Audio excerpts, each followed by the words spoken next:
Let's talk about another topic that has been, I think, growing in interest, and that's cholesterol. It seems like we thought we knew this back, 10, 15 years ago, and now it seems to be shifting a little bit.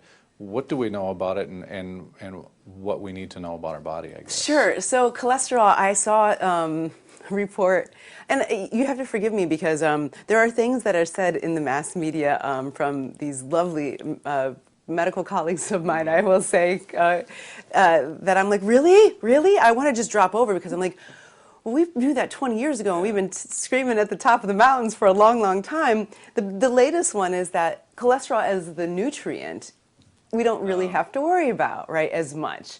Because, we don't, cholesterol, what affects cholesterol in our diet? Saturated fats, and it's sugar.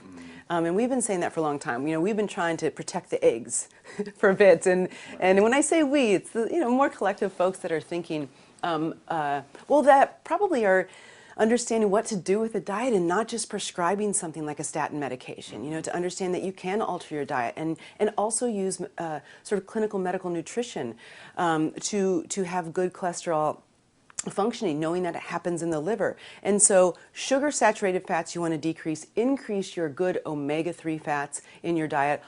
Eggs are just fine, and eggs, like in nature, when you eat them, I mean, they've got an emulsifier, they have lecithin in it, so it's a fat emulsifier, and they really have gotten a bad rap. But for the most part, that cholesterol really isn't going to very much affect our cholesterol metabolism and raise our cholesterol where we're at risk for heart disease. And that's what's being said now. We've been saying it for a long time. And when you, back to what one of your first answers, we're not all the same, and not one thing treats everybody. When you talk about cholesterol, there was a number.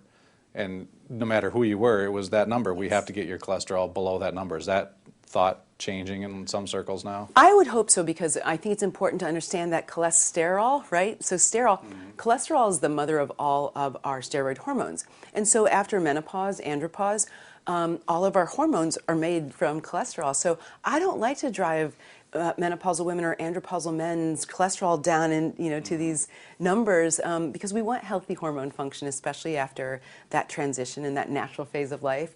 And so I think that's really important. So that number, it's all about also, there really is no bad or no good cholesterol.